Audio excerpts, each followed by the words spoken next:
Hello welcome to Salem kitchen. Salem கிச்சனில் இப்போ நம்ம பார்க்க போகிறது பார்த்திங்கன்னா கோழி வளர்ப்பு பார்ட் 3 தான் பார்க்க போகிறோம்.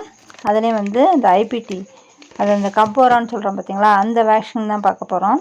இப்போ இது ஊசி கிடச்சிச்சின்னா போடலாம், இல்லைன்னா போடணுங்கிற அவசியம் இல்லை. இது ஏன்னா இது கம்பல்சரி அப்படின்னு சொல்கிறதோட தேவைப்பட்டால் போட்டுக்கலாம். இப்போ அதேமாரி தான் இது 2 தான், ஒரு பவுடர் ஃபார்மில் இருக்கும், ஒன்று லிக்விட் ஃபார்மில் இருக்கும். அதை தான் நம்ம இப்போ மிக்ஸ் பண்ண போகிறோம். இப்போ பாருங்கள், இது வாங்கிட்டு ஃப்ரீசரில் வச்சிடணும். வச்சுட்டு அதுக்கப்புறம் தான் நம்ம யூஸ் பண்ணணும். பாருங்கள், இது தான் இந்த கம்போரா வேக்சின் ஐபிடின்னு சொல்கிறது.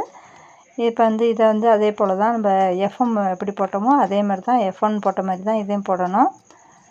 இதே போல் பாருங்கள், இதேமாரி இதை லிக்விட் ஃபார்மில் உள்ளதை முதல்ல எடுத்து அந்த பவுடர் ஃபார்மில் அதை செலுத்திட்டு நம்ம எப்பயும் போடுற மாதிரி கண் இல்லைன்னா மூக்கு துவாரத்தில் தான் போட போகிறோம். இது எதுக்கு போடுறதுனாக்கா, இதனால் கோழி குஞ்சுங்க இறந்து போகிறதுக்கு வாய்ப்பு இல்லை. ஆனால் இந்த குன்னி நிற்கிறது மாதிரி நிற்கிறது, இந்த ரெக்கை தொங்குறது அதெல்லாம் இல்லாமல் கோழி குஞ்சுங்க நல்லா ஆரோக்கியமாக இருக்கும். அதுக்கு தான் இந்த வேக்சின் போடுறது. இது நம்ம கோழி குஞ்சுங்க 14வது நாள் இது இந்த வேக்சின் போட்டுடணும். இப்போ இதோட 14வது நாள் ஆச்சு.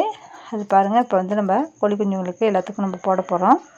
இப்போ நம்ம கோழி வளர்ப்பை பார்ட் 1ம் பார்ட் 2வும் நம்ம ஏற்கனவே அப்லோட் பண்ணியிருக்கேன். அதை பார்க்காதவங்க போய் பார்த்துட்டு வாங்க. பார்த்துட்டு எப்படி டே 1லேருந்து போட்டுக்கிட்டுருக்கேன், எப்படி வளர்த்தா கோழி குஞ்சுங்க சாகாமல் நம்ம எல்லா குஞ்சுங்களையும் காப்பாற்றுறது அப்படிங்கிறது தான் மெயின் ரீசனாக இந்த வீடியோவில் நான் சொல்லியிருக்கேன். பாருங்கள், இதேமாரி வளர்த்திங்கனாக்கா நம்மளுக்கு வீட்டில் இடமே இல்லைனாலும் கோழி கூண்டு முறையில் நம்ம ஈஸியாக நம்ம வளர்த்துடலாம். நீங்கள் இந்த வீடியோ உங்களுக்கு பயனுள்ளதாக இருக்கும்னு நான் நினைக்கிறேன். பாருங்கள், இப்போ வேக்சின் நம்ம எல்லாத்தையுமே எடுத்தாச்சு. அதை நம்ம இந்த லிக்விட் ஃபார்மில் உள்ளதில் செலுத்தியாச்சு. செலுத்திட்டு இதை தான் நம்ம கோழி குஞ்சுகளுக்கு போட போகிறோம். வாங்க, நம்ம கோழி குஞ்சுங்க இருக்கிற இடத்துக்கு போயிடலாம்.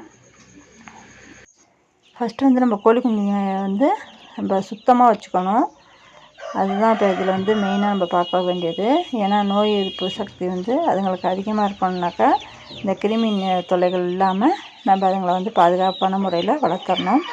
பாருங்கள், இப்போ இது 14வது நாள் குஞ்சு. எப்படி வளர்ந்துருக்கா இல்லைங்கிறத கமெண்ட் பண்ணுங்கள். பாருங்கள், நல்லாவே வெயிட் ஏறிடுச்சு. F1 போட்டதுக்கும் இப்போக்கும் பாருங்கள் நல்ல வளர்ச்சி. அதுமாரி நீங்களும் கோழி தீவனத்தையும் கோழிக்கு வைக்கிற குடிநீரையும் சுத்தமான முறையில் வச்சுட்டாலே நம்ம ஆரோக்கியமான கோழி குஞ்சுகளை வளர்த்து எடுத்துடலாம். இப்போ பாருங்கள், ஐபிடி போட போகிறோம். பாருங்கள், அது கண்ணில் தான் போடலான்னு பார்க்குறேன்.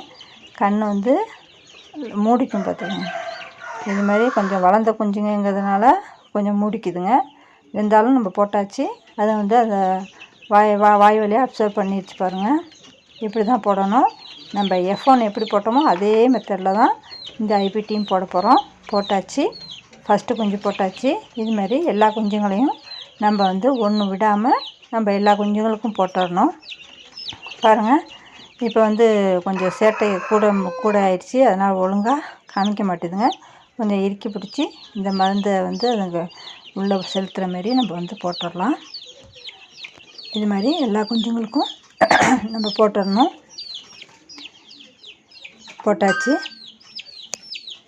இப்போ நான் சொல்கிற முறையிலே நீங்கள் கோழி குஞ்சுங்க வளர்க்க ஆரம்பிச்சிட்டிங்கனாக்கா உங்களுக்கு ஒரு குஞ்சோட இழப்பு கூட உங்களுக்கு இருக்காது. நீங்கள் இதை இந்த வீடியோ பார்த்து நீங்கள் நல்லா பயனடைஞ்சிக்கலாம். அதனால் இந்த பார்க்காதவங்க இந்த வீடியோவை பாருங்கள். பார்த்துட்டு சப்ஸ்கிரைப் பண்ணாதவங்க சப்ஸ்கிரைப் பண்ணிவிட்டு பாருங்கள். அப்போ தான் நான் அடுத்தடுத்து வீடியோ போடுறதுக்கு எனக்கும் ஆர்வமாக இருக்கும். பாருங்கள், ஐபிடி கொடுத்தோன்னே எல்லாத்துக்கும் ஒரே தூக்கம், நல்லா தூங்கிட்டு இருக்குங்க.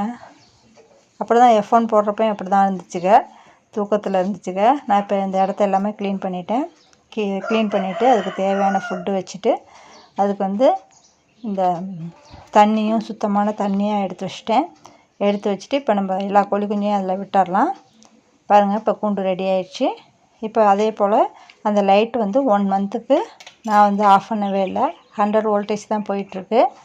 அது அவங்க தாயிட்டேருந்து பிரித்து கொண்டு நம்ம தனியாக வளர்க்குறதுனால அந்த ஹீட் இருக்கணும். அந்த ஹீட் இருந்தால் தான் அந்த கோழி குஞ்சுங்களுக்கு நல்லா ஆரோக்கியமாக வளருங்க. அதனால் அந்த லைட்டு போடுறத மறந்துடாதீங்க. பாருங்கள் இப்போ எல்லாத்துக்குமே நம்ம வேக்சின் போட்டாச்சு. பாருங்கள் கோழி குஞ்சுங்களாம் எவ்வளோ சுறுசுறுப்பாக சாப்பிடுதுன்னு பாருங்கள். உங்களுக்கு இந்த வீடியோ பிடிச்சிருக்குன்னு நினைக்கிறேன். பிடிச்சிருந்தாக்கா லைக் பண்ணுங்கள், ஷேர் பண்ணுங்கள், சப்ஸ்கிரைப் பண்ணுங்கள். தேங்க்யூ.